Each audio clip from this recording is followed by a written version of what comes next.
Mucho silencio. Muy buenas noches. Hoy es domingo 7 de junio, son las 19 horas. Estamos en el Palacio Nacional, en México, en la Ciudad de México, y vamos a iniciar la conferencia diaria sobre la situación de la pandemia de COVID-19, la pandemia causada por el virus SARS-CoV-2. Pero como hoy es 7 de junio, quiero felicitarles muy ampliamente a ustedes, a sus editoras y editores, a sus columnistas, hombres y mujeres, porque hoy es Día del Periodista.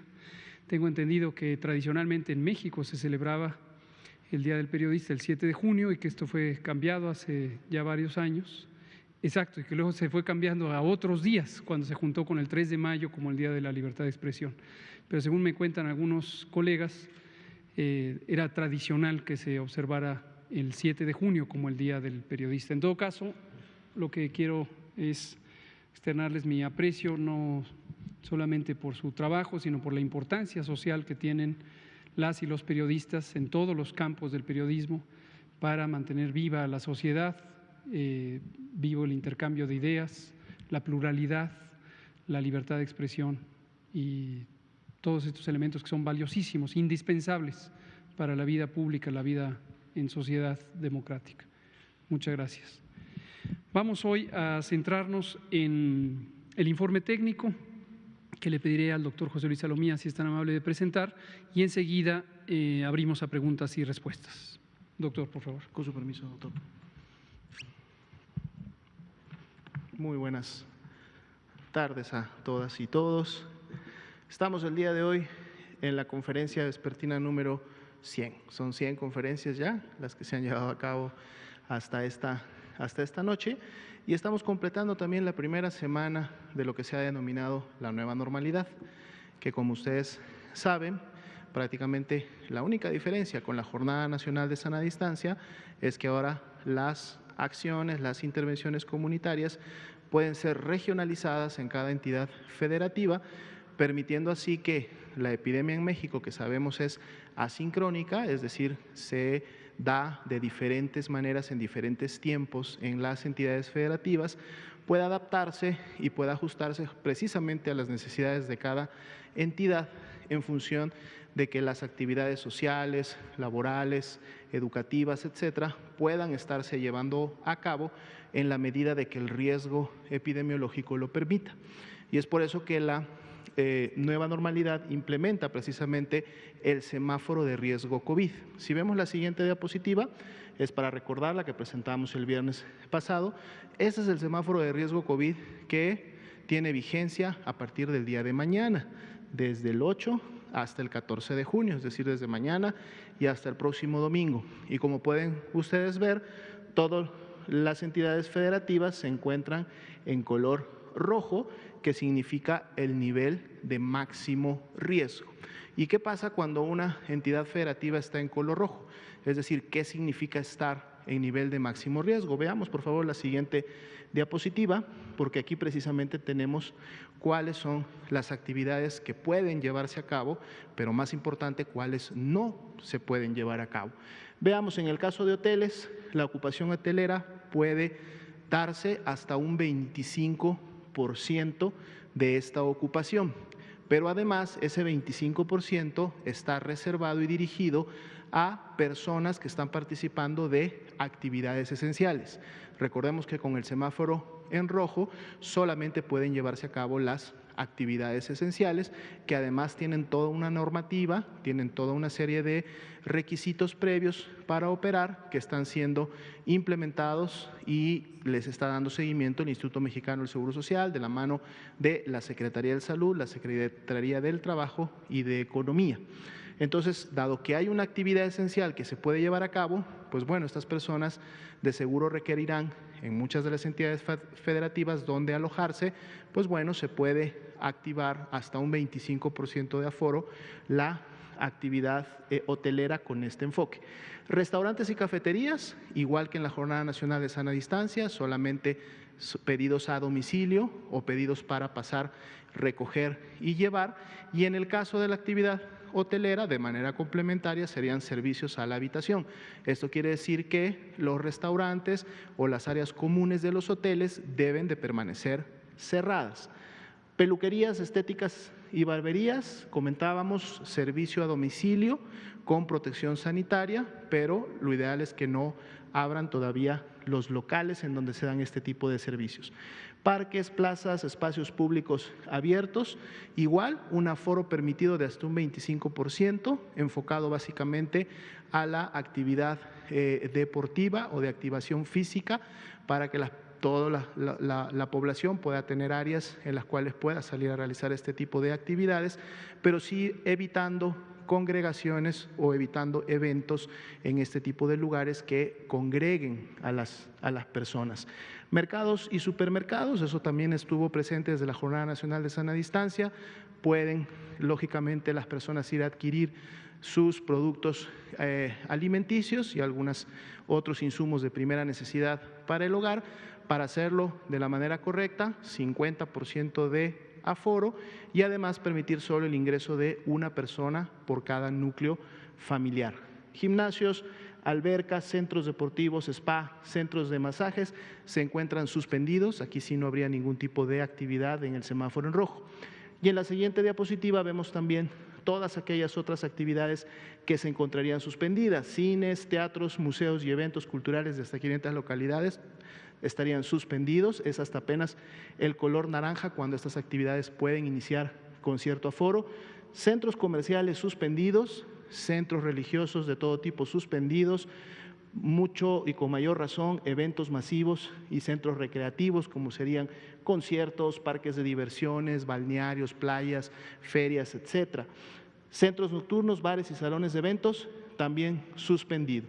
Y los deportes profesionales que pudieran llevarse a cabo en estadios pueden hacerlo siempre y cuando sea a puerta cerrada y sin público. Y lógicamente esto dependerá de la actividad que cada una de las ligas en los diferentes deportes acuerde para poder llevar a cabo esta actividad, recordando que es apenas hasta el semáforo amarillo cuando pueden tener cierto aforo de público. Entonces es muy importante que la población conozca y sepa cuáles son las actividades que se pueden realizar, ya que estas tienen precisamente el objetivo de mantener una sana distancia mínima para, estando en un nivel de riesgo máximo, podamos evitar la transmisión y por lo tanto un incremento en la cantidad de personas que enferman y por ende un incremento en las personas que pueden agravarse y requerir demandar atención médica hospitalaria. Veamos entonces ahora sí la primera diapositiva del panorama internacional. Prácticamente se ha mantenido similar. Si ustedes ven los porcentajes de distribución en las regiones de los casos activos de la pandemia son los mismos y el porcentaje de estos casos activos, 23%, se ha mantenido. Y si esto, si bien es cierto, decíamos ayer, no refleja que ha habido un incremento, pero tampoco ha habido un descenso. Entonces hay un balance que mantiene la pandemia todavía activa, sobre todo en la región de las Américas, como es evidente en el mapa. Veamos la siguiente diapositiva, que es la actualización de los números en México. Más de 336,000 personas que han sido estudiadas, de las cuales ya 173,975 dieron negativo a SARS-CoV-2, por lo tanto fueron descartadas como COVID-19, pero el día de hoy se acumulan 117,103 personas que dieron positivas a SARS-CoV-2 y por lo tanto son los casos confirmados acumulados de COVID-19 que hasta el momento tenemos en México. Sin embargo, solamente el 17% de este total de casos son las personas que iniciaron con signos y síntomas en los últimos 14 días, es decir, son los casos activos, estos 19,629, y son los que representan precisamente la epidemia reciente y la que puede todavía continuar transmitiéndose en el país. Así también, lamentablemente, 13,699 personas han fallecido a causa de las complicaciones de la enfermedad. Veamos la siguiente diapositiva, que es nuestro mapa acostumbrado ya de distribución de carga de enfermedad acumulada. Hace poco hicimos una variación en las escalas de los colores para que sea más apreciable. Y bueno, seguimos viendo que son 2 estados hasta el momento los que están en los máximos rangos de escala posible y que han sido los estados que desde un principio iniciaron, de hecho, con la transmisión, y que en base también a la población que tienen cada uno de ellos, pues también es un poco entendible porque son los que tienen la mayor carga acumulada. En la siguiente diapositiva veremos esta misma carga, siempre en el orden descendente, para que rápidamente se pueda identificar y pueda cada persona que nos está escuchando en todo el territorio nacional ver dónde está su entidad federativa localizada, si cambió de lugar, si está habiendo un crecimiento importante en las últimas 24 horas o en los últimos días. La siguiente diapositiva es nuevamente nuestro mapa, pero ahora solo con los casos activos, los casos que iniciaron con síntomas en los últimos 14 días, estos 19.629. Y como comentábamos, este también es un mapa que puede estar cambiando de color en base a cómo se va moviendo esta ventana, que siempre está cargando solo los casos de los últimos 14 días. Por poner solo un ejemplo, ayer Chihuahua era verde, ahora está en naranja, quiere decir que incrementó, pero así también otros estados podrán ir bajando de intensidad en los colores en la medida que vayan resolviendo su epidemia. La siguiente diapositiva es la misma información que tenemos aquí, pero también en un orden descendente que nos permita rápidamente identificar a la entidad federativa y la carga de estos 14 días de los casos que han tenido. La siguiente diapositiva es nuestro mapa nuevamente, pero ahora con la tasa de incidencia acumulada, recordando que la de los 14 días es de 15.4 por 100,000 habitantes, y recordando también a la población que mientras más oscuro sea el color de su entidad federativa, quiere decir que hay mayor transmisión, mayor carga de casos en los últimos 14 días y que por lo tanto su estado está representando precisamente un componente importante dentro de la actividad reciente y dentro de la epidemia activa en México. Si vemos la siguiente diapositiva, en las barras verdes está esta misma información, también en orden descendente, pero se acompaña por unas barras, ahora son de color café oscuro, para poder notar un poco más el contraste entre una barra y otra, recordando que la barra verde son la tasa de incidencia de los últimos 14 días y la barra café es también la tasa de incidencia de 14 días, pero no de los últimos 14 días, sino la que se tenía hace 2 semanas. Y eso entonces en su momento nos permite comparar para cada entidad federativa en función de la barra verde. Si esta barra verde se encuentra por encima de la barra de color café, quiere decir que la transmisión reciente es mayor y por lo tanto esta entidad está incrementando la cantidad de sus casos. Si la barra de color café se encuentra por encima de la barra verde, como pudiera ser Yucatán, como pudiera ser Querétaro, como pudiera ser Guerrero, significa que entonces en las últimas 2 semanas ha habido menos transmisión que la que había hace 15 días. Y eso es bueno porque entonces puede significar que la epidemia para esa entidad federativa pudiera estar ya resolviéndose, pero hay que prestar atención porque esa tendencia o esa presentación cada día pudiera variar y en vez de empezar a bajar, pudiera otra vez volver a subir, lo cual pudiera representar también un posible rebrote.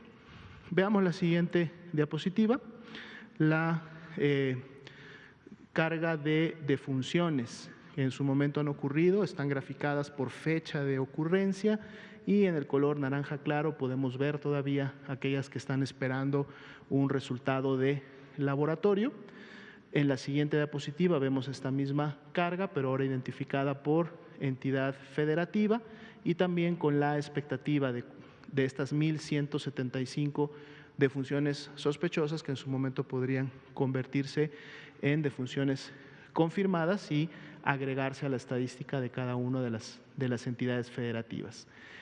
Veamos la siguiente diapositiva, es la curva epidémica, vemos siempre la tendencia ascendente todavía marcada, inclusive cuando cargamos los casos que aún son sospechosos, estos 45.317, y en la siguiente diapositiva podemos ver dónde se encuentran, en qué entidades federativas están estos 45.317 casos sospechosos que están todavía esperando un resultado de laboratorio para ver si se descartan o pasan a formar parte de la carga. y aquí también podemos identificar en un momento determinado cuáles son las entidades federativas que están en este momento pues registrando la mayor cantidad de casos sospechosos y que en algunos casos pudiera ser inclusive hasta mayor de la carga confirmada que tienen. Por lo tanto, la posición que guardan en relación a sus casos confirmados podría rápidamente cambiar y correrse a la derecha en la medida que vayan confirmando esa gran cantidad de casos sospechosos que aún tienen. Veamos la siguiente diapositiva. Nuestra carga acumulada de casos confirmados, 3.1% fue el incremento de las últimas 24 horas a la carga acumulada, 3.484 casos que fueron captados en plataforma ya con un resultado confirmatorio y que bueno se suman a nuestra carga total de 117.103 casos hasta el momento. Veamos ahora el componente de ocupación y disponibilidad hospitalaria. El día de hoy, en función de una pregunta que nos hacían el día de ayer por la noche, y lo vamos a estar haciendo ya a partir de ahora en adelante, decidimos también integrar la cantidad, es decir, el número de camas que hay para efectos de pacientes críticos, es decir, las camas con ventilador. Entonces, la tasa de notificación fue del 93%, bajó unos puntitos en relación a los últimos días, pero se mantiene todavía por encima del 90%, lo cual nos da muy buena información para saber cómo está esta disponibilidad, esta ocupación. Y veamos ahora, camas IRAG generales, la ocupación a nivel nacional es del 45%, dado de que de 22.436 camas de este tipo, 10.092 están ocupadas, pero todavía hay 12.344 disponibles. Y así también podemos ver las camas IRAG con ventilador para los pacientes críticos. 38% es la ocupación, porque de 7.682 camas que en su momento se tenían, 2.923 están ocupadas, pero entonces 4.759 de este tipo de camas todavía están disponibles. Y ahora sí, en las siguientes diapositivas podemos ver cómo se distribuyen de manera nacional y por entidad federativa. Siguen los estados que en los últimos días han tenido la mayor ocupación: Ciudad de México, Estado de México, Guerrero, aunque mantienen todavía una disponibilidad que también la han mantenido prácticamente durante toda la semana pasada. Si vemos la siguiente diapositiva, que es la de camas críticos, aquí la disponibilidad es un poco mayor, 33, 35 y 38 para los estados que también han estado presentando la mayor demanda de este tipo de camas. Y bueno, en la medida que vamos avanzando a la derecha, vemos cómo son más y más la disponibilidad que hay en los diferentes estados que aún no están teniendo una demanda importante de este tipo. En la siguiente diapositiva es el número de unidades que están disponibles con camas IRAG de ambos tipos. No hubo variación del día de ayer para hoy, es un fin de semana. Vamos a ver durante esta semana si continúa habiendo la necesidad de seguir denominando hospitales COVID o más hospitales COVID, de la mano también de lo que en su momento se va reconvirtiendo esta capacidad. Este es el informe de esta noche. Muchas gracias. Muchas gracias, doctor José Luis Salomía, director general de epidemiología. Pues vamos a abrir a preguntas y respuestas. Son las 19:20. Tenemos tiempo. Daniela Pastrana pide página.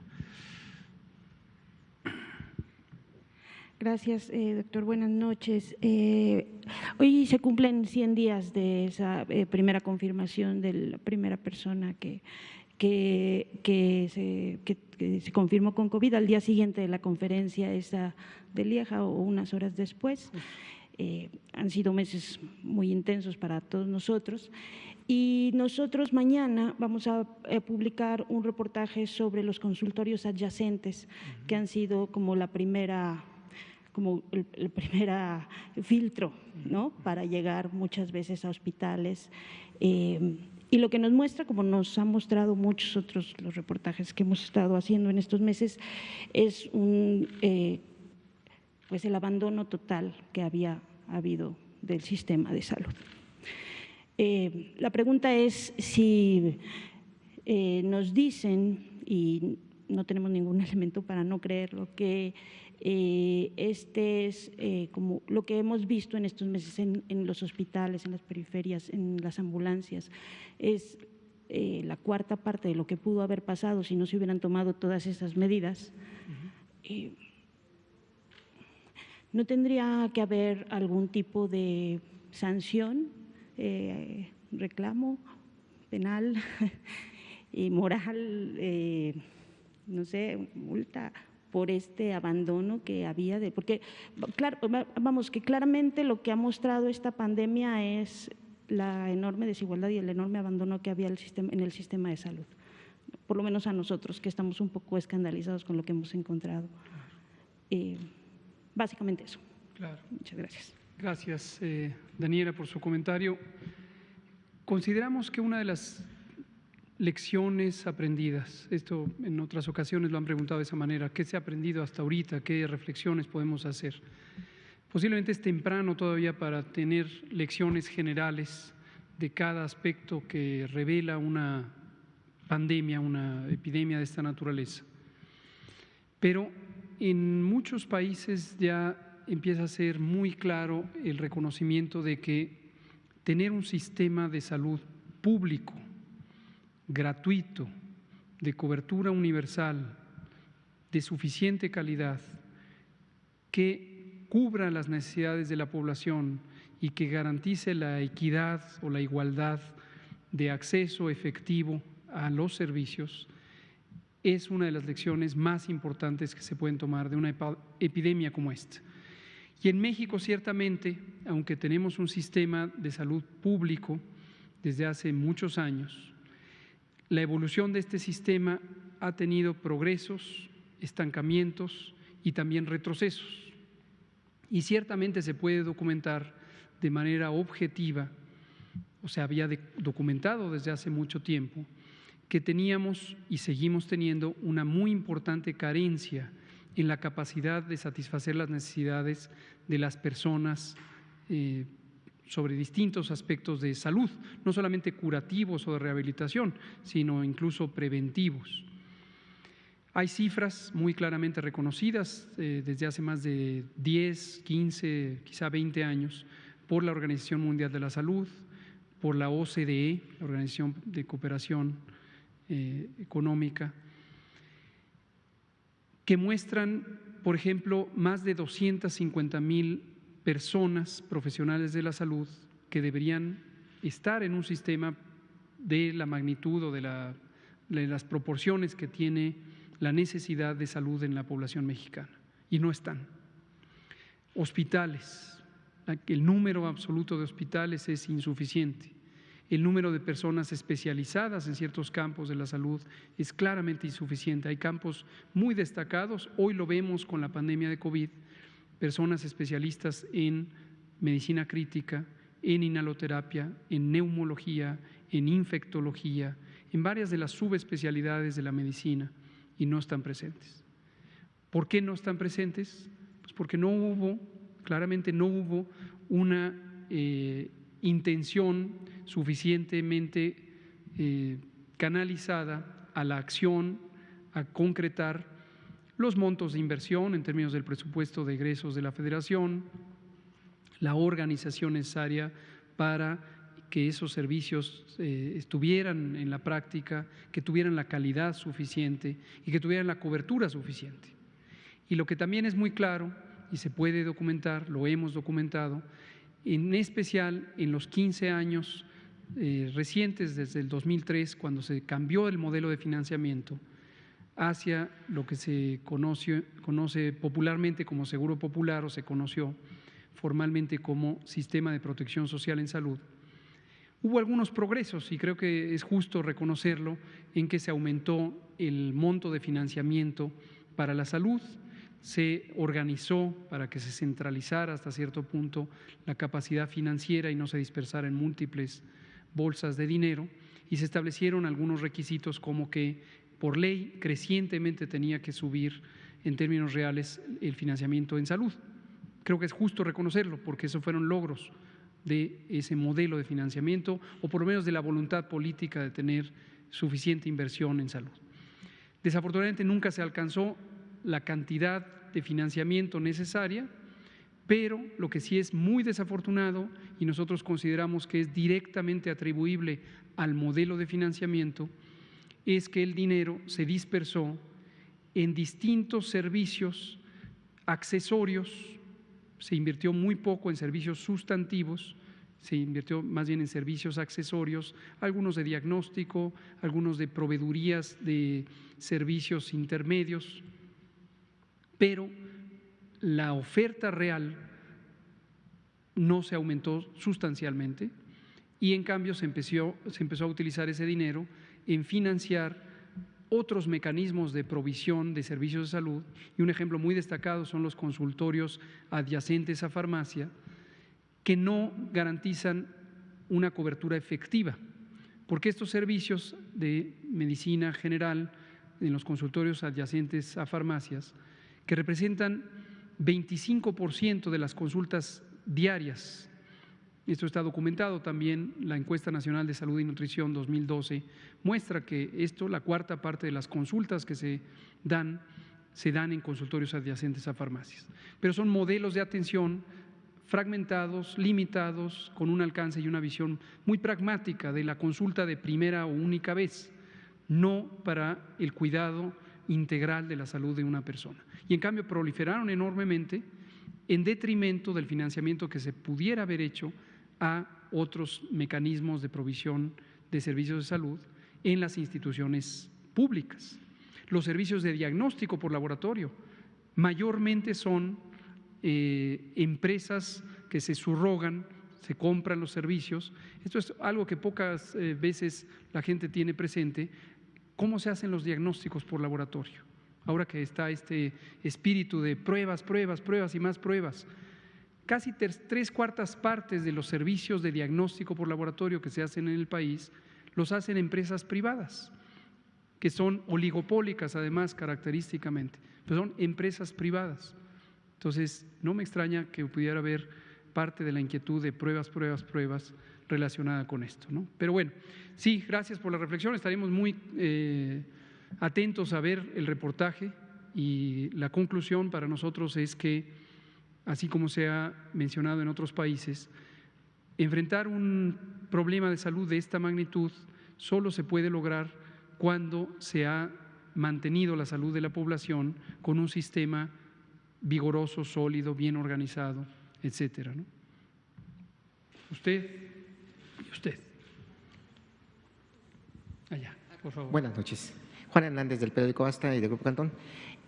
Bueno, quería ver cuándo nos podría usted, cuándo usted va a presentar este famoso quién es quién de los estados para la entrega de, en este caso, de los resultados, porque como había señalado en la vez anterior, pues precisamente esta entrega tardía hace que se vea una perspectiva totalmente diferente o incluso hasta engañosa de lo que realmente está pasando con el COVID en México. Entonces, si nos puede adelantar ya cuándo lo puede presentar, pues obviamente va a ser con el presidente López Obrador, ¿verdad?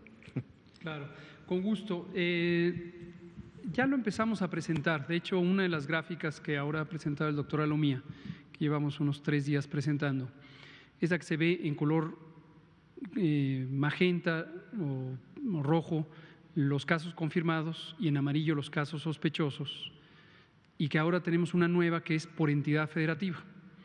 Una parte de la columna es, si me la pudieran poner, le agradezco. ¿Cuáles son los estados que se están tardando más en dar estas pruebas? ¿Cuáles serían los primeros 6 estados que están tardando en dar esas pruebas? ¿Y con cuánto se está atrasando esta información? Porque creo que había señalado que incluso hay un caso que hasta de 4 semanas estamos hablando. Entonces, son cantidades variables y son además razones variables. Es esta. Este es ya una primera adelanto de ese análisis. Aquí lo que podemos ver, como lo señaló el doctor Alomía, es en color rojo están los casos confirmados por cada entidad federativa, y en color amarillo están los que permanecen aún como sospechosos.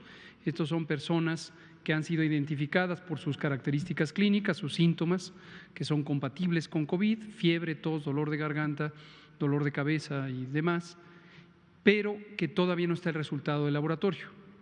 Entonces, la parte amarilla representa lo que en su momento será la confirmación. Recuerden que no el 100% de los que son sospechosos, si se les toma una muestra, resultan confirmados. ¿Cuántos sí? 4 de cada 10. Esto es lo que presentamos también los viernes, el porcentaje de confirmación. Entonces, el tamaño de las columnas amarillas que vemos en cada entidad federativa. Me voy a levantar. Aquí lo que vemos es, en cada entidad federativa tenemos una parte en color rojo y una parte en amarillo.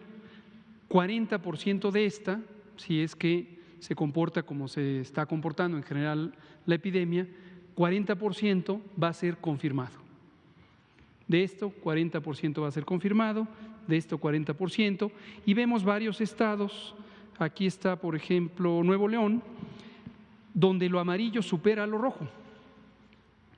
Entonces, en Nuevo León lo que podemos ver claramente es que esta proporción no está, va más rápido, por supuesto, que los confirmados. Podría ser un reto en el procesamiento de muestras que esté ocurriendo, que el resultado hoy está de esta manera. Coahuila, por ejemplo, tiene también lo mismo, ¿no? Y algunas otras tienen mucho más grande el color rojo que el color amarillo, y esta proporción de faltantes diríamos que está dentro de lo normal, porque el proceso de confirmación diagnóstica no es inmediato, no es al instante. Tampoco tiene que ser al instante para fines de vigilancia epidemiológica. Pero vean ustedes cómo en la mayoría la parte roja es mucho más grande que la parte amarilla, y la parte amarilla es proporcional al tamaño de eso rojo, ¿no? Y hay algunos pocos donde lo amarillo es el doble o el triple de lo rojo. Pero estamos refinando este análisis y lo presentaremos en cuanto lo tengamos. Yo espero que en el curso de la siguiente semana, la semana que empieza ahora. Gracias. Por favor, no, habíamos dicho usted, por favor. Buenas noches, doctor. Muchas gracias. Claudia Flores, de Televisa. Preguntarle por una información que daba a conocer la Organización Mundial de la Salud hace unos días, en el sentido de que pues priorizar la atención a enfermos de COVID ha ocasionado que algunos enfermos que tienen diabetes, hipertensión, enfermedades no transmisibles, pues se hayan visto relegados en la atención, y no solo en la atención, sino también en la entrega de medicamentos. En México hay casos, me gustaría que usted nos compartiera, uno, ¿qué se está haciendo para resolver esa problemática? Dos, ¿cómo está la situación? ¿Qué casos o qué números, no sé si los tengan por entidad? ¿Alguna infografía que pudiera usted compartirnos de cómo se está, cómo está prevaleciendo esta problemática aquí en el país? Y tres, ¿hay posibilidades de que los servicios se regularicen de atención y de entrega de medicamentos para ellos? Si hay una estimación de para cuándo. Gracias. Muchas gracias, con mucho gusto. Este es un reto efectivamente que existe en todo el mundo, en la medida en que las unidades de salud tienen que priorizar la atención de este evento agudo que es COVID, los casos de COVID, particularmente los casos hospitalizados. Se les tiene que asignar un espacio, y ese espacio, justamente cuando hay una capacidad de origen limitada, lo que señalaba ya Daniela Pastrana, nuestro sistema de salud tiene un déficit enorme respecto a lo que debería tener en términos de capacidad instalada. Hospitales, clínicas, médicos, médicas, etcétera. Entonces, para lograr preparar las condiciones de recibir a todas las personas con COVID, hicimos desde principios de febrero estimaciones sobre el número de personas que podríamos tener que necesitaran atención. Y segundo, establecimos muy tempranamente, lo dispusimos a partir del viernes 13 de marzo, el iniciar con las medidas de mitigación comunitaria que por su carácter masivo permitieron reducir el número diario de casos. En el momento máximo de transmisión, por ejemplo, para el Valle de México, cosa que ocurrió el 7 de mayo, tuvimos 81% menos casos de los que hubiéramos tenido si no se hubieran hecho estas medidas de la Jornada Nacional de Sana Distancia. Y seguramente en una proporción semejante ocurrió en las demás entidades federativas, desde luego según qué tan intensiva fue la vigilancia de que se cumplieran estas medidas. Y en especial, como hemos comentado en múltiples ocasiones, uno de los retos principales para lograr que se cumplieran esas medidas fue que los espacios de trabajo, en especial en el sector privado, se lograra que cerraran las empresas que no eran esenciales o no hacían actividades esenciales. Y en innumerables ejemplos sabemos que no cerraron o que se mantuvieron en una operación ordinaria, ni siquiera ajustaron el número de personas o la proporción de personas laborando. Pero, desde luego, otro mecanismo para lograr el garantizar que las personas tengan atención, como afortunadamente lo hemos logrado hasta ahorita y que tenemos todavía un porcentaje de ocupación, de disponibilidad importante, es la reconversión hospitalaria. Y en la reconversión hospitalaria lo que se hace es que muchas cosas, se reorganizan los hospitales físicamente, se prioriza la atención, se convierte en camas que no son ordinariamente de terapia intensiva a que tengan las capacidades suficientes para atender a personas en estado crítico. Y uno de los elementos también es el reprogramar actividades que pueden ser reprogramadas sin poner en riesgo la salud y la vida de las personas. Por ejemplo, hay muchísimas cirugías, desde luego siempre importantes, si no, no existirían su deseo de hacerlas, pero que puede hacer una diferencia relativamente menor el posponerlas, 3, 5, 6, 7 meses. Desde luego, para las personas que han sido sujetas de una posposición de sus servicios de atención, pues es inquietante y nos parece completamente comprensible y legítima la inquietud, ¿no? ¿Mande usted? Entonces, eso es respecto a la atención. En consultas externas hay distintos tipos de servicios que también se reprograman, los diagnósticos y demás. Respecto a la entrega de medicamentos, no tiene por qué estar afectada, derivado del COVID, es decir, aquí no es por COVID, excepto en algunos casos en donde los mercados globales, poco ocurrió en los mercados nacionales, pero en los mercados globales se afectaron también por la epidemia de COVID. Hubo lugares del mundo donde hay hoyos muy importantes en la temporalidad de las entregas, ya sea del producto final o ya sea de los insumos necesarios para fabricar los medicamentos. Esto ocurrió y todavía hay una parte de la presión que hay sobre los mercados globales de medicamentos para satisfacer las demandas de sus compradores, generalmente los mayoritarios son los gobiernos, pero sustancialmente no es por una disposición de la reconversión hospitalaria o de la organización de servicios.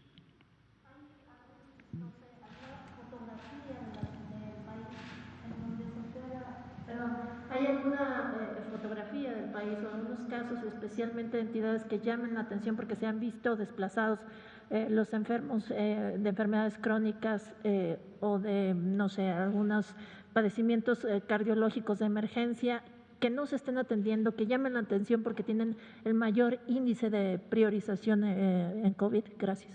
Pues sería muy útil conocer las experiencias. Si hay alguien que lo identifica, sería excelente lograr saberlo. Ahora, una de las medidas que se tomaron para garantizar la continuidad de operaciones de los servicios no COVID fue precisamente el convenio que se firmó con el sector privado. Este convenio se ha utilizado poco. Tenemos todavía menos de, hasta el último corte que revisamos hace unos 7 u 8 días, teníamos menos de 15% de utilización cuando el convenio se estableció para que las personas con enfermedades no COVID, distintas de COVID, que se atienden en instituciones públicas, mayormente el Instituto Mexicano del Seguro Social, se pudieran atender ahí. No es un convenio comprensivo, es decir, no es cualquier enfermedad o cualquier procedimiento, pero se seleccionaron, después de un cuidadoso análisis, aquellas condiciones, tanto quirúrgicas en un par de casos como diagnósticas en varios otros, que son de mayor frecuencia. El mayor volumen de consultas ocurren por estas 6 condiciones de salud y son las que ampara el convenio. Gracias. Por favor. Hola, doctor. Buenas tardes. Marta Obeso, de Esfera Noticias. En caso de que hubiera, doctor, ¿cuál es la razón científica para en estos momentos estar pensando en regresar al trabajo y reactivar la actividad económica de nuestro país cuando nos encontramos en pleno crecimiento de la epidemia en México, y si usted ha considerado qué consecuencias tendría que los mexicanos no hicieran caso en quédate en casa y salieran a esta invitación a regresar al trabajo y reactivar la economía del país. Muchas gracias, Marta. Espero que nadie esté invitando a las mexicanas y los mexicanos a salir en este momento de sus casas. El gobierno de México no lo está haciendo. Es decir, no hay razón alguna para que en este momento que el país completo está en semáforo rojo, se abran las empresas que hacen actividades no esenciales o se empiecen a realizar actividades en el espacio público. Aprecio mucho su pregunta porque a lo largo de la semana que lleva este proceso designado o denominado nueva normalidad, veo con cierta inquietud que varios medios de noticias, incluso algunos periódicos de circulación nacional, dicen esto, y esto es falso, así de simple, es falso. Lo que he visto en algunas planas, seguramente varios de ustedes también, es que dice, abren el país, abren las actividades cuando estamos en el momento de máxima transmisión. Quien quiera que diga eso está diciendo una mentira. Es eso, doctor. Ahorita estamos en pleno ascenso de la… Es correcto. Y aquí en la conferencia de prensa nos presentan cómo se debe de regresar paulatinamente al Si me trabajo. puede poner las dos primeras diapositivas. Y estamos hablando de una nueva normalidad. Lo normal es lo cotidiano. ¿No será posible mejor una nueva realidad? Agradezco su pregunta, realmente la agradezco. Los mapas. Por eso empezamos hoy con esto. ¿Alguien piensa que ya deben estar abiertas todos los centros de trabajo? ¿Alguien piensa que las escuelas van a abrir mañana? ¿Alguien piensa que ya se puede tener congregaciones en el espacio público? ¿Alguien piensa que los cines, teatros, conciertos, playas van a abrir mañana? No. Por favor, nadie se confunda con esta idea que es falsa, es inadecuada.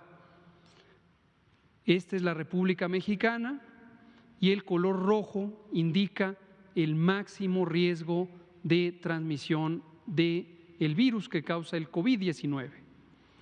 Lo que se ve en todos y cada una de las entidades federativas es color rojo.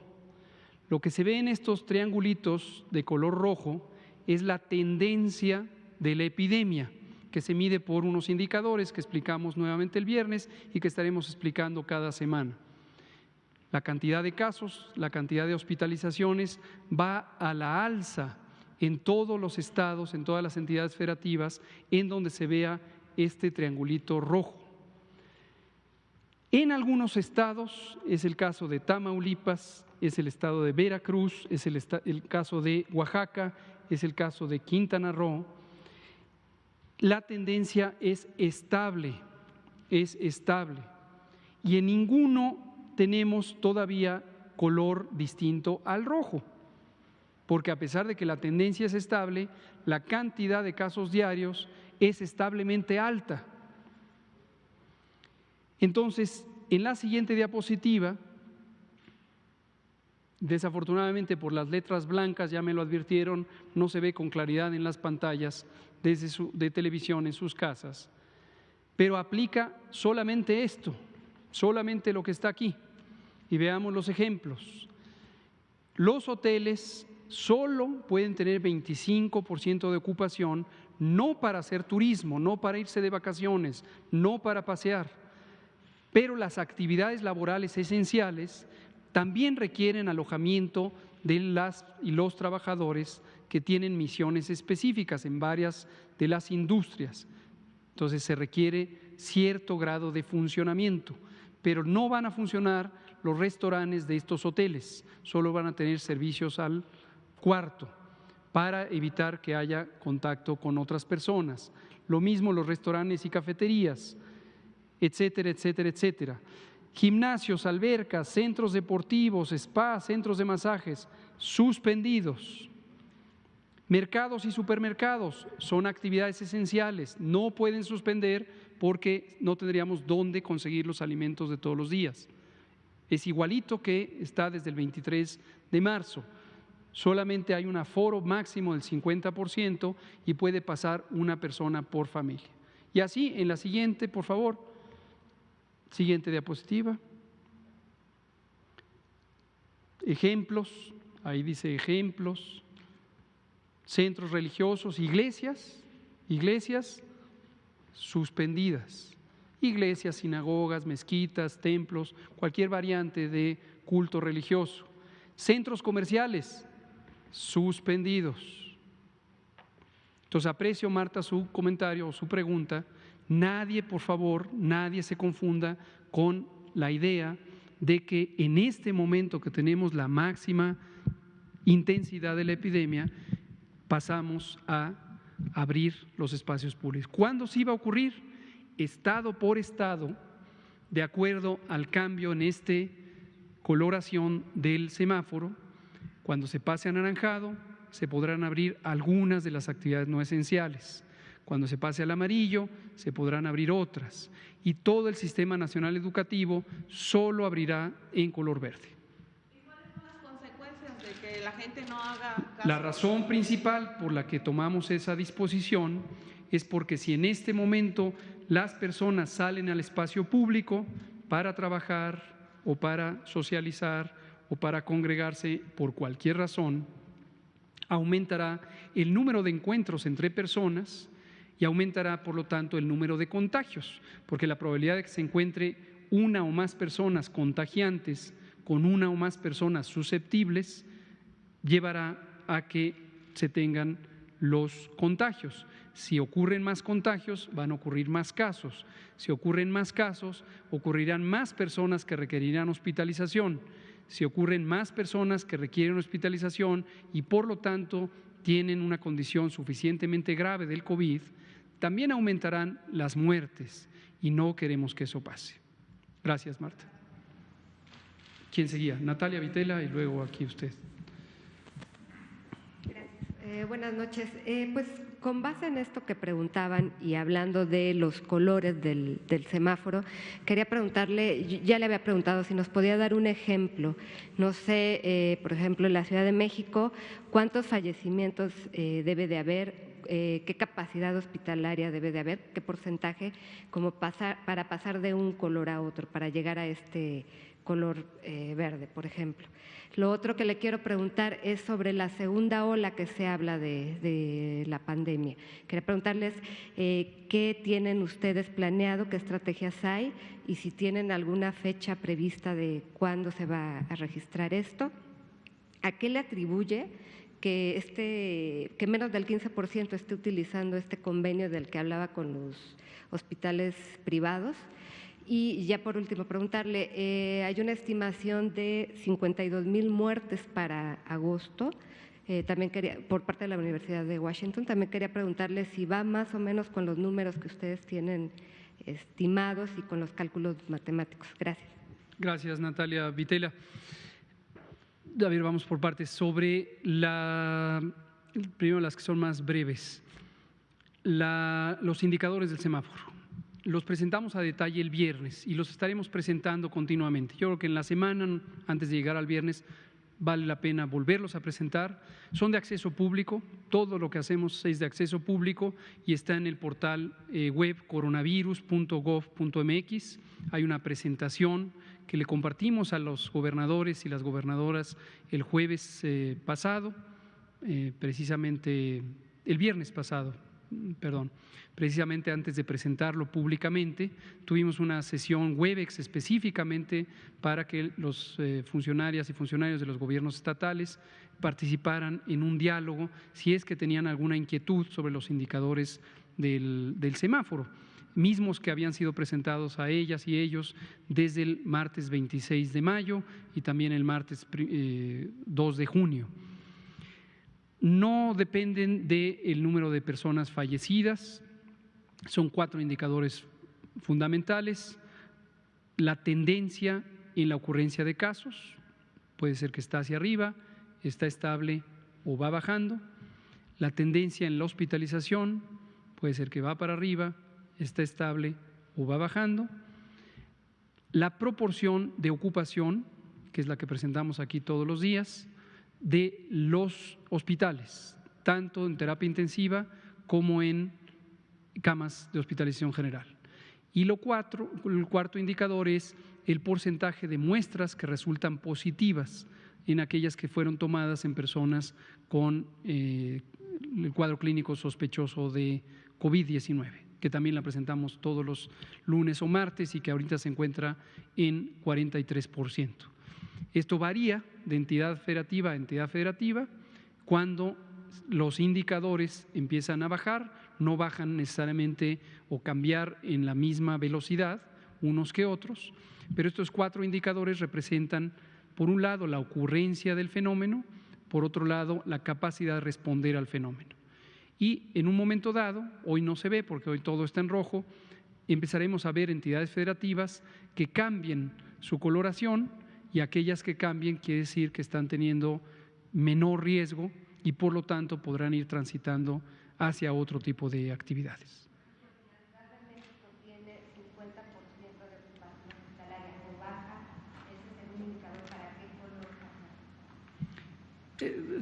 Son 16 casillas de la combinación de 4 indicadores con 4 colores. Le invito con todo respeto a ver la presentación que ya dimos aquí 2 veces, que dimos en una mañanera, pero que también está en coronavirus.gov.mx. Invito también a toda la población que quisiera ver cada uno de los umbrales, de los puntos de corte que cambian, donde cambia el semáforo. Gracias.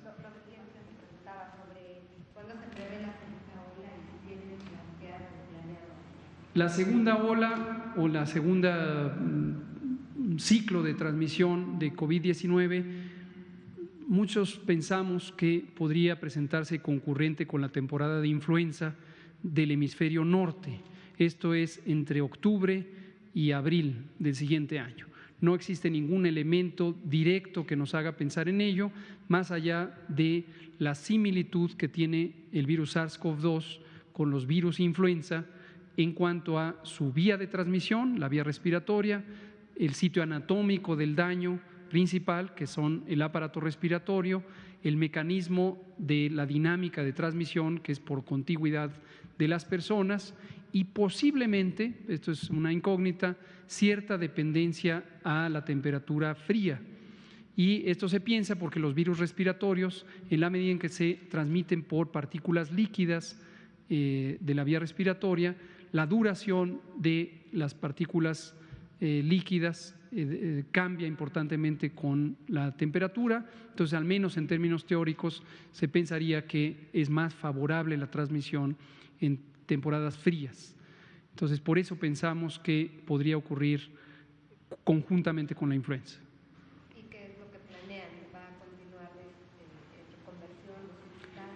Por esa razón, no planeamos quitar tempranamente las reconversiones hospitalarias. Esto representará un reto en términos de lo que señalaba la compañera de Televisa, porque obviamente sigue la presión ante un sistema de salud como el mexicano, largamente deteriorado, largamente abandonado, con subinversión, con un déficit importantísimo de unidades de salud y más de 200 personas trabajadoras de la salud que faltan, históricamente han faltado, pues obviamente el sistema está sujeto a una importante presión.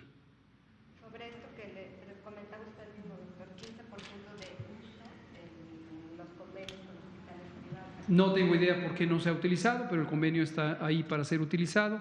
Lo pueden usar los distintos sistemas estatales de salud y habría que explorar por qué razón no se han motivado a utilizarlo. No conozco el documento al que se refiere, sé que lo publicó su periódico El Reforma, que ha estado siempre muy interesado en el tema de mortalidad, pero con gusto voy a buscar a mis colegas de la Universidad de Washington. El Instituto de Métricas de la Salud es un instituto muy respetable, muy sólido metodológicamente hablando, entonces a ver si a través de los conocidos por ahí nos allegamos de ese documento. Gracias. Por favor.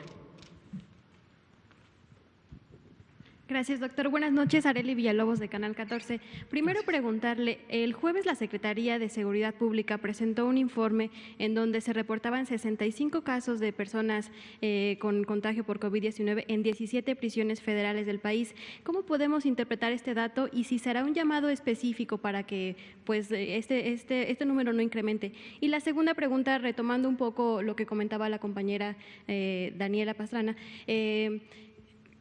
usted el viernes nos comentó que había una treintena de pruebas rápidas que estaban intentando ingresar al mercado en diferentes países. Quiero saber qué tan grande es el tamaño del mercado de las pruebas, cómo lo podemos dimensionar para tener una idea de esto. Gracias. Muchas gracias. Sobre el tema de las prisiones, y hay una colega que hoy no la vemos aquí, pero generalmente lo pregunta, Olinka, y me parece muy importante su pregunta, igual que la suya. Desde tempranas fechas, no recuerdo ahorita exactamente la fecha, pero fue al menos en inicios de marzo, cuando tuvimos el lineamiento de seguridad sanitaria en las prisiones, y precisamente lo elaboramos conjuntamente con la Dirección Federal de Prisiones o la Dirección de Prisiones Federales, con el licenciado Ávila y su equipo. La idea de este lineamiento es que estuvieran disponibles en todo momento las prácticas de prevención que corresponden a una población de alto riesgo en términos epidemiológicos. Por la naturaleza de la congregación, las prisiones tanto federales y más aún las estatales suelen ser espacios de gran confinamiento.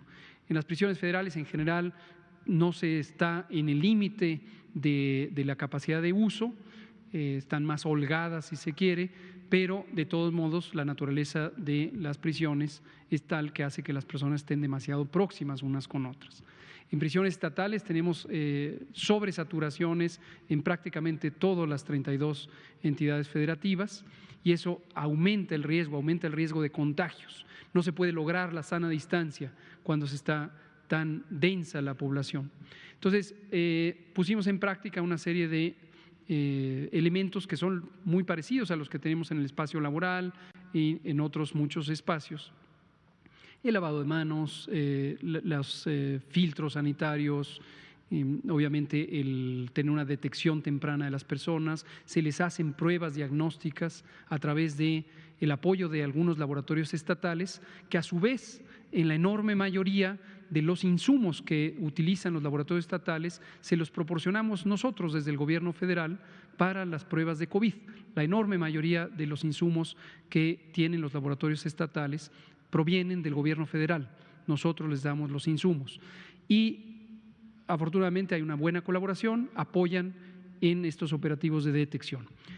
No es deseable tener ni un solo caso, uno no quisiera tener un solo caso, pero es una realidad y hay que afrontarla precisamente con preparación y capacidad de respuesta.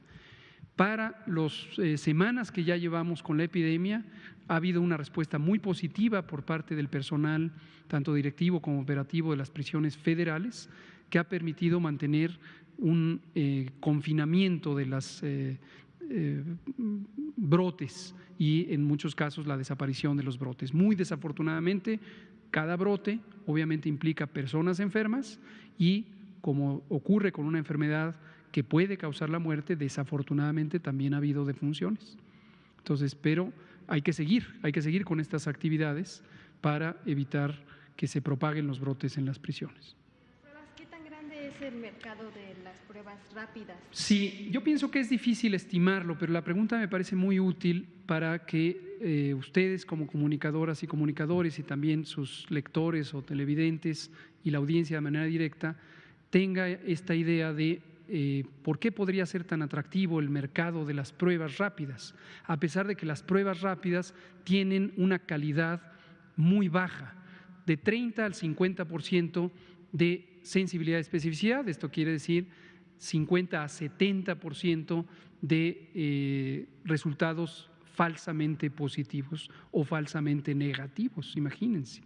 Habíamos dicho que los Centros de Control de Enfermedades de Estados Unidos publicaron hace 2 semanas una guía técnica nueva en donde al evaluar distintas pruebas rápidas indican que es casi como hacer un volado al aire y que el resultado dependa de si salió una cara o la otra, así de inciertas son estas pruebas. Pero si pensáramos que existe un deseo de la población de querer conocer su resultado, su condición de historia de haber sido enfermo de COVID o no, entonces entre más personas lo deseen, más personas estarían dispuestas a ir y pagar un servicio para que se les haga una prueba rápida, a pesar de que el resultado sería un resultado poco confiable. Es difícil saber, pero si pensáramos, por ejemplo, la totalidad de la población, tendríamos 128 millones de personas que les interesara, suponiendo el extremo, toda la población, hacerse la prueba, pero una semana después podrían tener la misma inquietud, si es que salieron negativas, y menos de el 0.0001 van a salir positivas, porque la incidencia de la enfermedad está en menos del 20 por 100,000 personas. Entonces, a la siguiente semana se querrían hacer, y a la siguiente semana, y a la siguiente semana. O sea, puede ser un mercado muy lucrativo a pesar de su pobre, casi nula utilidad técnica, las pruebas rápidas. Muchas gracias. Vamos a dejarlo aquí, son las 20:01, les agradezco su presencia y sus preguntas. Felicidades nuevamente por el Día de las Personas Periodistas y nos vemos mañana. Gracias.